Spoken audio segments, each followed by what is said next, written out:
ପିଲାମାନେ କେମିତି ଅଛ ସବୁ? ଆଚ୍ଛା ତମେ ଯେତେବେଳେ ସକାଳୁ ଆସିବ ତମ ଗୁରୁମା ହୁଅନ୍ତୁ କି ସାର୍ ହୁଅନ୍ତୁ ଯେତେବେଳେ କ୍ଲାସରେ ତମେ କ'ଣ କହୁଛ? ଗୁଡ୍ ମର୍ଣ୍ଣିଂ ସାର୍ ବା ଗୁଡ୍ ମର୍ଣ୍ଣିଂ ମ୍ୟାମ୍। ଠିକ୍ ଅଛି। ଆଚ୍ଛା ଆଜି ଆମେ କ'ଣ କରିବା କହିଲ? ଆମର ଅବାସ ଜାଣିଥିବ ସେ ଅ ଠାରୁ ଐ ପର୍ଯ୍ୟନ୍ତ ତମକୁ ମୁଁ ଗୋଟେ ଗୀତ କହିବି। ସବୁ ୱାର୍ଡରେ ଗୋଟେ ଗୋଟେ ଗୀତ କହିବି ସେଟା ମୋ ସହିତ ପାଳି ପାରିବ। ଠିକ୍ ଅଛି? ଓକେ। ଅରେ କ'ଣ? ଆଉ ଗୋଟେ ଗୀତ ଜାଣିଛ କହିଲ?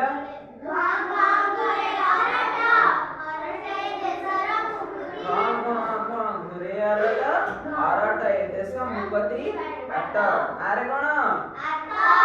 ପାଚିଲା ଆତ ରସଟା ତାହାର ଏଡ଼େ ସୁଆଦିଆ ଖାଇଲେ ଜାଣିବ କହୁଛି ସତ। ଆଚ୍ଛା ଇରେ ଇଗଲ ଚଢ଼େଇ ଉଡ଼େ ଆକାଶେ ଚକ୍ ଚକ୍ ତାର ଡେଣାଟି ଦିଶେ।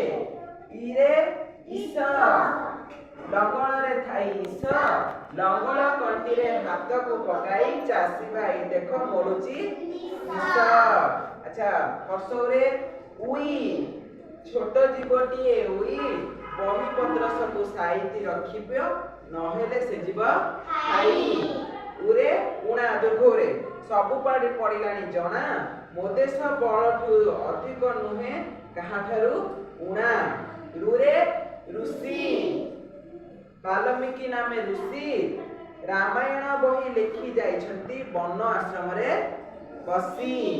ଆଚ୍ଛା ଆଉ ଗୋଟେ ରୁରେ ରୁରେ ଶବଦ ନାହିଁ ରୁକୁ କହନ୍ତି ସରସ୍ୱତୀ ବୋଲି ମନେ ରଖିଥାଅ ଭାଇ ହେଲା। ଆଚ୍ଛା ଏରେ କ'ଣ? ଏରେ ଏକ ଏକ ହୋଇ ହେବେ ଅନେକ ଏକାଠି ରହିଲେ ବଢିବ ଟେକ। ଐରେ ଐରାବତ ଖଣ୍ଡଗିରି ଗୁମ୍ଫା ଏ ରାଇଜର ଐର ଖାରବେଳ ତାଙ୍କରି କିରତି ଲେଖା। ଖଣ୍ଡଗିରି ଯୋଉ ଲେଖା ହେଇଛି କିଏ ଲେଖିଥିଲା? ଐର ଖାରବେଳ। ଓରେ ଓଟ ମରୁଭୂମିରେ ବାଲି ଆଉ କେଉଁ ଜୀବ ଚାଲି ନ ପାରିବ ଓଟ ଜୀବ ଚାଲି ଚାଲି ମରୁଭୂମିରେ ଓଟ ହିଁ ଚାଲିପାରିବ ଆଉ ଚାଲି ପାରିବ କି? ଆଚ୍ଛା ଔରେ ଔଷଧ ଡାକ୍ତର ବାବୁ ରୋଗୀ ଜୀବନ ସଙ୍କଟ ହେଲାଣି କହ କେତେବେଳେ ଔଷଧ ଦବୁ। ତାହେଲେ ଗୀତରେ କେମିତି ଲାଗିଲା?